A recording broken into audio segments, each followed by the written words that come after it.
See, I find that pranks are all fun and games when they come in the form of harmless pranks. Can I see your receipt?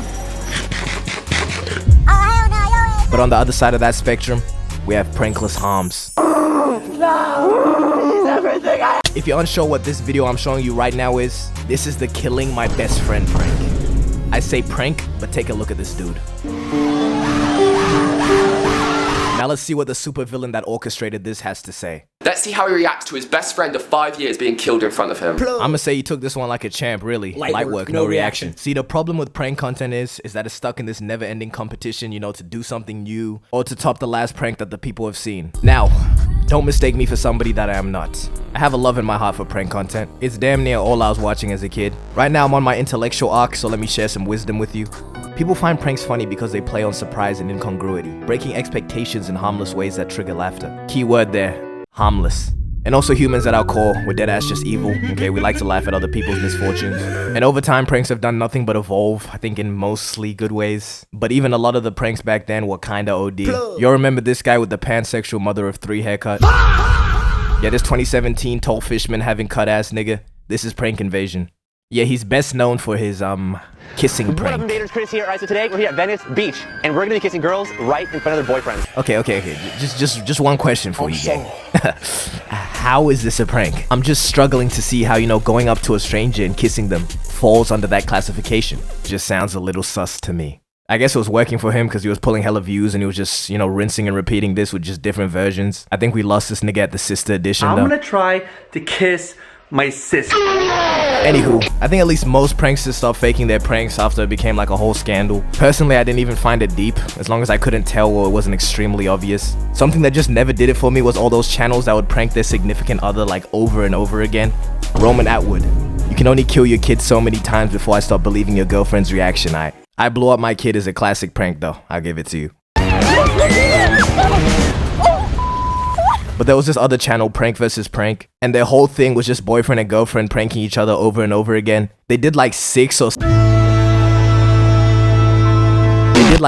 7 cheating pranks. Bro, when you have a whole prank channel dedicated to you pranking each other, you're gonna live on edge like the whole time. So after the 3rd cheating prank, it's like, bro, your reaction is not going to be genuine. What? 21 calls? Like these two deadass used to just terrorize each other. Like this prank where he laces up food with a ghost pepper.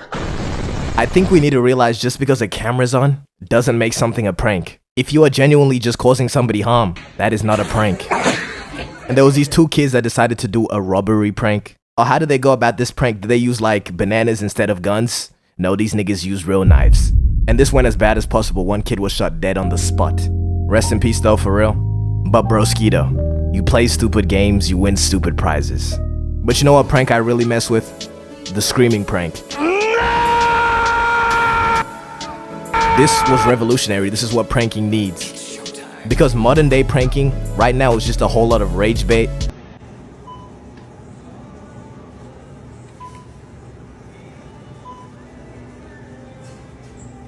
Or straight up just confusing people. I really don't know because I don't really know. Because it's gonna be like a 4-foot drop because I have a really expensive phone. I have a 14 Pro Max. And the screaming prank was just another one of these. Until we introduced the twisted yet genius prospect of the backup screamer. See what the original prank was? You just have somebody scream in a Walmart or something and then you had to try and convince them that it was not you. It wasn't me. But the integration of the backup screamer, have somebody else take the fall.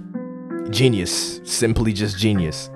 Now just before I mentioned rage bait pranks, now there's a thin line with this one between harmless prank and prankless harm. Rage bait pranks been around forever, like the calling black people neighbor prank. What's up, my neighbor? Or the farting in the hood prank, or the staring at people in the hood prank, pretty much anything in the hood. Black people are a content farm for pranksters. And why I say there's a thin line, because you know, we obviously have pranks like staring at people in the hood. Because obviously you're not causing anyone harm, but you know how they're gonna react, you know? So when a petite white guy goes around in the hood saying, "My neighbor," with the hottest ER you've ever heard, yeah, he's gonna get some reactions out of people. But when you get to putting your cheeks all up in people's faces, even if it's a real fart or not, that's a reasonable crash out. Oh, and there's this one guy on TikTok, right, that gets employees into the craziest positions and has them say some crazy shit. Come in my ass? I don't know how he'd be getting away with these. He just calls them brain teasers and people do them. Like, I know it's not part of your job to be in this position when a customer asks. Come in my butt, come in my... You high-key did this to yourself. And also just being a public nuisance, I don't think that falls under the prankless harm category. Yoo-hoo, it's a Labubu. Joe, I love you so much. But what I mean by being a public nuisance, this guy Vitaly got arrested for unjust vexation, which is the crime of being annoying. And before the arrest, he was low-key on a different path too. Instead of terrorizing civilians, he focused his attention on predators. Now, what he was doing to him, and I high-key can't even be mad about it. If your calling is terrorizing people, you know, these are not bad people to choose. Even Gideon did the same method. A running theory of mine is that people that make prank content genuinely find enjoyment in causing other people misery. And if they're getting backlash for doing it to random people, I mean, why not do it to people less deserving of human rights? It probably does get to a point though. This might be a little bit overdoing it. It's debatable though.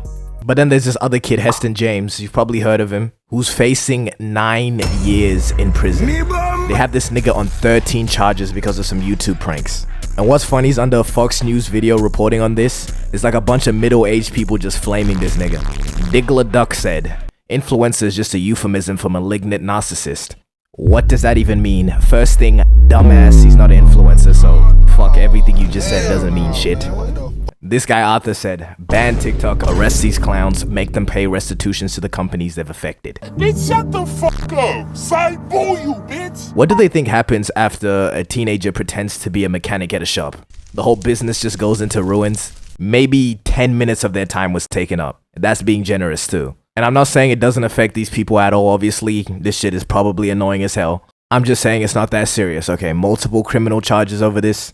Who we should be prosecuting is them f***ass niggas from 2016 who dressed as killer clowns and terrorized the youth. In 2016, I was only a baby. But there was genuinely a stretch of time where I didn't feel comfortable going outside. Damn, I'm really out here being the prank police. But I deadass think a lot of quote-unquote pranks are just acts of terrorism. Okay, maybe I dragged that a little bit. Except for the fake bum prank. That one definitely fits. Correct me if I'm wrong, but what pranks are meant to be is tricking someone into getting a reaction that applies to a situation that isn't how it seems, you know what I mean? So if you were to say, oh look, there's a camera over there, they'll just be cool about it. And not genuinely bringing someone to a point where their veins are protruding out of their forehead. Chill. But deadass, I don't really care. I only comment on things because I can. I just get both sides of hate and love towards prank content. Because if this was me in this video and somebody just comes up to my shit and turns it off, yeah, I would be mad. But it is kind of funny though. But this prank here is high-key my favorite prank ever, just for this guy's reaction. This guy's just taking items out of this old guy's trolley and saying, oh, you don't own it yet because you haven't paid for it. And for some reason, this is his reaction. Don't be a racist. Come on. How am I being racist? Because you're picking on a white guy. I just wanted to share that because I thought it was funny.